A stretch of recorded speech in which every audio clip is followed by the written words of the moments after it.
Hey, everybody. Looking forward to having you be a part of this show. So welcome to The Art of Healing with your host, Dr. Judy Jasek of Animal Healing Arts, and me, Matt Rowe of ParsleyPet.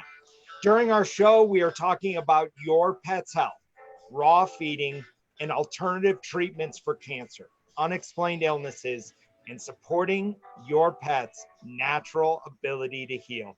Welcome, Dr. Judy, to this week's show. Thanks, Matt. Happy to be here, as always.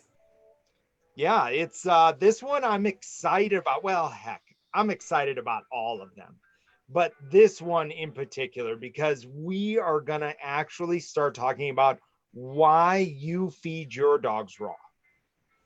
And the benefits of it and the excitement. And like you were talking about in the pre-show a little bit, is you say that, you know, when people ask you, when your patients ask you, what would you do?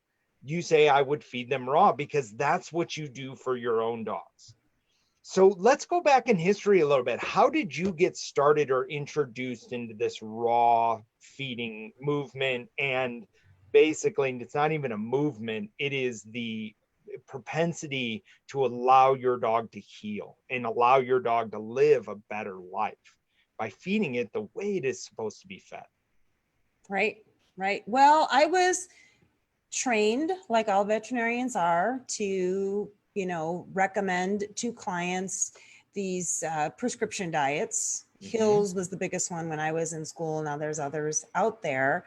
And they tempt you even further. They give you great big discounts and you're kind of a poor student and like, oh, wow, I get this cheap food. So I fed that for quite a few years. But then you just, over the years as I practice, I've been doing this for almost 35 years. So I have a lot of years of trying different things and watching trends in veterinary medicine. And I just started seeing pets getting sicker, inflammation that wasn't going away, skin issues, cancer rates just going through the roof. They're still going through the roof. And so I started to ask, why if all these foods, and I've always been a big believer that nutrition is the foundation of health. That's what you're feeding the cells in the body, and what we eat or what our pets eat, that's what gets integrated into the cells in the body. So if you're not feeding the cells properly, they're not going to be healthy. So it made me start to question, what are we doing? Can we do things better? And then, as is, sometimes I think the universe has a way of guiding you in different directions. And I started to meet people that knew a little bit more about more natural feeding and moved away from some of these veterinary diets. And the bottom line was I saw my patients improve so much. And it was gradual. Went from, the typical grain-based prescription diet to maybe a grain-free kibble or some healthier canned food. And I'm like, wow, like just pulling out some of these ingredients, I'm seeing pets really improve. And then because I was open-minded, I think because I'm open, I've always been open to learning, still open to learning. I mean, there's always more to learn. And I would have clients come in that were feeding raw because I didn't give them a hard time about it. I think when I first started learning about this, I learned a lot from my clients that were already feeding it, and they'd come in and they'd tell me the things they were doing, and it was so different than what I was used to recommending. But then I'd look at their pets, and their pets were phenomenal. They were in great health and active, and I'd do physical exams and blood work. And like, these dogs are so healthy and their coats look great. And they don't have a lot of these chronic illnesses, like the chronic ear infections and chronic skin disease that a lot of times we see. And so I was, let me learn more. This really seems to be working. And so I, started to investigate more. And this was around the time, I think, when more of the commercial raw companies started coming out, maybe about 15 years ago. Sure. When it's really started to catch on from the commercial, and now there's lots and lots of them. But I do use my own dogs kind of as guinea pigs. They're almost like guinea pigs because I have a 5-pound Chihuahua, so they're just not much bigger than a guinea pig. But I'm like, okay, I'm gonna angrier, right? Yes, angrier. And the guinea pigs, to my knowledge, don't eat meat. But anyway, that's a tangent. but I was like, I'm going to try. I got some, little 1 ounce, little, nuggets. I'm like, I'm going to try this on my dogs. And they just did phenomenal on it. And I remember one of my little dogs was a rescue, and I got him, and he was just eating the average dry food in the rescue. And I gave him one meal of raw, and he would not touch that kibble again. He's like, nope, I'm eating the real food. And I actually hear that story a lot. Yep. So I started my own pets on it back then. And this was, so my dogs are 13. So this was 12, 13 years ago. As long as my two little guys have been around, and started feeding them raw. Now I've changed the way I feed raw because of trying different things with clients, and some of the companies, the quality of their products has gone downhill over time as they got bigger and they get bought out by bigger companies, and quality tends to go downhill when that happens. So so I would change the brands that I was feeding, but I have fed my own dogs raw since then, and began recommending it to more and more clients and helping guide them down their path. And so the bottom line is it helps your dogs be just so much healthier to be on the raw diet. I mean, that's the bottom line of why why I feed it. And I do, like I said, I do use my dogs to try different. A new brand comes out, I'm going to try that, see how my my dogs do on it. Then I have some feedback for people, and not all pets do equally well on different brands and different formulations. So when I use my dogs to see how they do, then it gives me a little bit of a point of reference. But but it's always a fresh food diet, and always raw. And my dogs are 13 and a half. They're not youngsters. They're missing probably half their teeth at this point, especially my little 5-pounder. And she just snarfs that stuff down. She just loves it. She can't wait to eat. Yeah. Well, and that's what we noticed. We have a Chihuahua as well, and Mr. Chacha is 14 years old now, and he still acts like an 8-year-old dog. Like, he is energetic, on walks, running around. We don't have, we feed both of our dogs raw, but haven't noticed an issue. But you brought up a point, is at any point that kibble gets put in front of him. Now, Mr. Chacha does shy away from that. Now, Leo, he'll eat anything, even the grass in our backyard. I mean, so really, when you're looking at that, they both prefer a raw diet. But really, we started to take a look at, on the side of ParsleyPet, is the nutrient availability increase because that food that you're feeding them now, raw, in its more natural form, not cooked, not processed, is that food more bioavailable for your dog? Yeah, I'm such a big believer in whole food nutrition. And even a lot of raw formulations, they use a lot of synthetic vitamins. And I'm also not a real big fan of a lot of produce in the diet. I don't think dogs are very well equipped to break down plant cell walls.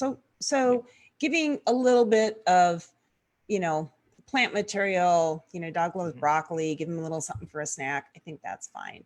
But I don't recommend using it to balance the diet. I think the diets can be completely balanced with animal products. And that's probably been my biggest shift in raw feeding in the last couple of years, is getting away from the produce, definitely getting away from the synthetics. Because, like you were saying about bioavailability, so you can take a product that has these synthetic vitamins and minerals in it. So on paper, they meet the, minimum requirements for pets, but you have no idea what's happening once it gets into the pet's body.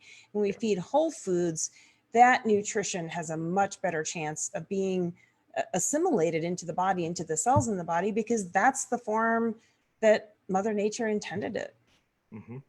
And I think at some level too, because as you know, nutrients have a symbiotic relationship. And so now that if you're feeding whole food, it's getting the right amount of fats, it's getting the right amount of moisture, it's getting the right amount of other vitamins and minerals that correlate, like copper and zinc, work together. And so really with it is what we noticed is that the dog is actually starting to absorb more of those vitamins and minerals because there's a balance of them and not a balance of synthetic. Because, you know, when, as we know, is they're adding 5 times the amount of selenium synthetically to a kibble-based diet because of the lack of availability for the dog, that they have to, in order to meet the minimum requirement of selenium, they have to overdo the amount of selenium that they're actually putting in the kibble product because of, you know, like I said, it's just not bioavailable for them. So they're overdosing at some point just to meet that minimum level. But with it, then what other, if it's in synthetic based vitamin and mineral supplement or vitamin pack, what other things are not meeting that requirement when it goes in and not balancing the other vitamins? So really showing up as that whole food diet is being more of a balanced diet. And I am going to agree with you on the act of reducing the amount of vegetable matter that we put into a diet, because, you know, a dog does lack the enzymes inside their stomach, as you know, to break that cellular wall down of the vegetable matter. And Right. if you go back to ancestral and history, if Leo was wild, he's not growing corn. Right. I mean, he's not going It- in, he's not searching around people's gardens trying to figure out, are the tomatoes ready? No, he wants the rabbit in the exactly. field. He wants something like that because that's where he knows he's going to get the best amount of nutrition for him. Yeah. You And know, I'll so, have every now and then I'll have a client call me like all freaked out because their dog just ate a rabbit or a squirrel or something. And I'll say, yeah, it's probably one of the healthiest meals it ever got, you know? And people are yeah, like, what? Like, yeah, don't have to worry it's about interesting. rabies or some disease or something. Like, no, what they're No, meant, is what they're meant to you, eat. and so we ended up testing a dog. This is about 4 months ago. We tested a dog, and it was the same family. There were 2 golden retrievers from the same litter, same family. So it was interesting to watch. And one dog ate a rabbit a week, and she had the same concern. She goes, he eats a rabbit a week. I don't think it's right. I think he's going to get sick. And I try to stop him, but he does it. And the other dog refuses to eat rabbits. So Interesting. even if the other one kills it, the other one won't touch it. She goes, but they get the same raw diet. They get everything. So when we tested their mineral levels, the dog that ate the rabbit actually had better mineral levels inside of their body than the dog that did not. Interesting. Interesting. We know things like even like the skin and the fur of a rabbit or a squirrel. Fur actually has a high mineral contents, you know, certain trace minerals like manganese. It's like one of the highest concentrations is in the fur. And, Right. you know, passing that through their system and allowing them to absorb that out is really important. But that's really interesting because that's a pretty good comparison with 2 related dogs in the same household getting the same food except for that extra rabbit. Yep. That's what we found fascinating when we saw the results, and we started to take a look at it. We're like, wow, look at the difference between one that did and one that did not. And we're not saying that, you know, allow your dogs to hunt on their own, but if they do, I don't think it's actually going to cause any major health issues or anything like that. Yeah, there's enough of a species difference between a dog and a rabbit or a squirrel or a chipmunk. They're not gonna get anything from them. It's just not, you know, it's just not something we're used to. Our culture is, we're so far removed from that. Like, you know, that the wolves and the mountain lions and the coyotes that they kill to eat, but somehow we don't expect our domestic dogs to do that. But really that's, you know, that's their instinct.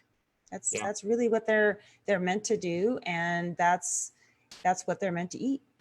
Yeah. So when you go and source raw for yourself, what kind of formulations do you want to take a look at when you do it? Do you look for just straight meat, or do you look for meat with bone and organ? Like, what kind of mix do you want to look for when you actually go source your raw?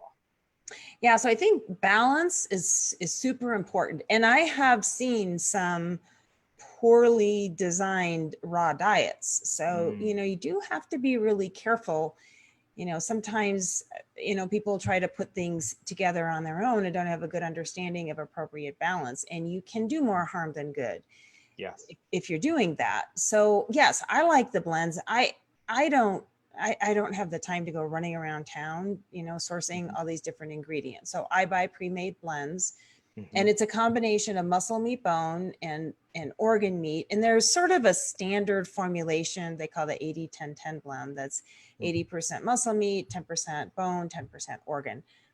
I like to add in additional organ meat. So I actually buy some organ only blends and add in a little extra organ meat up to like 20 to 25% of the blend. And then usually in the bone, it'll be 10 to 15%, just depending on the blend. I think the bone, that's your mineral supplement right there. So as long as there's the ground bone in there, you're getting the minerals and you're getting them in the appropriate balance. And then the other things that I rotate in. So the way we balance the diet is the rotation. So every protein has slightly different nutritional profile.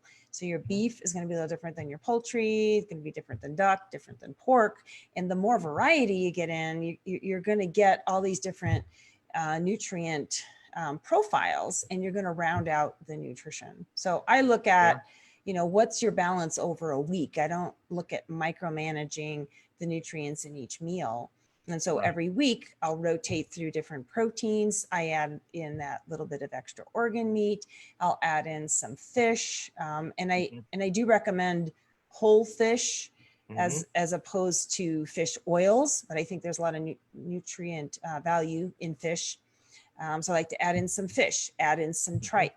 I recently got some pork brains, which was really different, but my dog seemed to like those just fine. So maybe it'll make them smarter. I don't know, but we're giving it a try. Like I said, I experiment on my own dogs. They seem to like them, but all of the body parts have nutrition. They all have nutritional value. And, again, as a culture, you might think that's a little odd or a little gross to do that. But if we're sacrificing an animal anyway, I feel we're honoring that animal more by using all of it, to something, not just discarding some of these parts. And they do all have benefits. So the way the diet gets balanced on animal products, no produce, no synthetics, is through this rotation. And then you look at your pet. I mean, come on, if your pet is thriving, great skin and hair coat, lots of energy, you're doing something right. And you can do some blood testing. You can do the testing that, you do to check nutrient values. Like, hey, am I on the right track? Let's find out, let's find out if I'm doing the right thing and I have the right balance. There's ways to check in and to know those things. But I find if we do this rotational type thing, they do great on that. Yeah. I mean, we'll take a look at your dogs. I mean, they're scavengers. I mean, they're gonna automatically, if they were wild, they would rotationally eat. I mean, it's not like there's chicken every day or chicken, unless you live on a chicken farm, but your dog is wild. They are having duck, they're having chicken, they're having what they find in the wild, beef, lamb, like all of that stuff that's available in your area. If it is, they're eating it. And then something that was explained to me, my mentor who taught me how to feed raw was, Matt, it's very easy, is what she tried to explain. And she goes, if your dog was wild, it would kill a rabbit and eat the entire rabbit. And she goes, what's in a rabbit? She goes, organ, bone, muscle meat, fur. And so as she explained it, brain, like all those pieces, kind of the bell went off. And, when I started to take a look at it, I mean, it's not complicated. It's really, I have to think like my dog. I have to think like Leo and go, okay, what would I eat? I have these gigantic teeth that can grasp food and tear it apart. Am I eating kibble, or would I prefer eating a rabbit? And so really, as I create, and I've purchased blends too, and I think we get it from the same manufacturer, when I purchase those is thinking about how they would eat it. So for example, Leo is not roasting the rabbit over a spigot if he caught it. Right, You know, exactly. make it a fire. They don't have the opposable. It's hard to start a fire with no opposable Yeah. thumbs. These things give us the ability to not only select what they get to eat every day, but allows us to open the refrigerator. Yeah. But really, on that side is they're eating raw on their own side in their own space. And so as long as the environment, I think, in our homes are clean, because if Leo is not storing the rabbit for a week and then he's like, oh, I think we're going to have rabbit next week. No, he's eating it. And so it's a more of an immediacy eat. So I think getting the right temperatures when you do store it and not letting it get old or rancid, cleaning the countertops because you are dealing with raw meat. Just like I made chicken last night for dinner, that's raw before I cooked it for for my family, but still all the surface area that the chicken touched got clean. Right. Well, it's the same thing when you feed raw. And so at some level is as long as you're treating it very much similar to the food that you're serving and you're getting that right balance of muscle, meat, bone, and organ, and given the variety of protein sources, there really is less risk that there could be harm done to your dog. Yeah, it's really, and all the propaganda about how dangerous it is and it's full of bacteria, it's just not true. I mean, there's more bacteria allowed in grocery store meat than there is in a lot of these raw dog foods, because that's intended to be cooked and it's handled by all these different people. Right. The commercial, raw dog food companies, they're so scrutinized by the FDA, who has a zero tolerance. If they come into their plant and find bacteria, they can, make them do a recall and shut them down, that they have to be so clean. And they bring their ingredients in, they mix them and they freeze them fast. There's no messing around. There's not all these different hands touching it like you could have in the grocery store. So that's just, it's just fear propaganda from people that don't understand it. It's foreign to people. And, sometimes people just want the convenience of dumping the kibble in the bowl. Like, well, and this isn't even that hard. If you buy one of these blends, you thaw it out, you put it in the bowl. And like you were saying, Matt, just use some common sense. Wash the dog's dishes afterwards. Wipe down your counters. Just like if you were cooking meat for your family, it's perfectly safe. And dogs, when they eat raw, their stomach acid, the pH in their stomach is very low. It's like 1 to 2. And so that actually kills bacteria. And that's where dogs are meant to be. So if by some chance the food had a little bit of bacteria, that stomach acid is going to kill it. When dogs eat kibble, that acid level actually goes down. So the pH comes up. So their stomach isn't as good at killing bacteria. And that's where I think dogs can get sicker if they're a kibble-fed dog and they get into the garbage or they pick up something outside. Or God, dogs are always getting into things. Like you said, they're natural scavengers. If they're eating raw, their body's going to be much more equipped to handle that, to kill any unwanted bacteria and keep them from getting sick. My dogs pick up stuff on walks all the time, sometimes before I even know what they ate. And I don't see them getting sick from it. No, and I think you hit it right on the head. Is really by following that, their pH levels remain at that low level to kill all the bacteria that they come upon every day.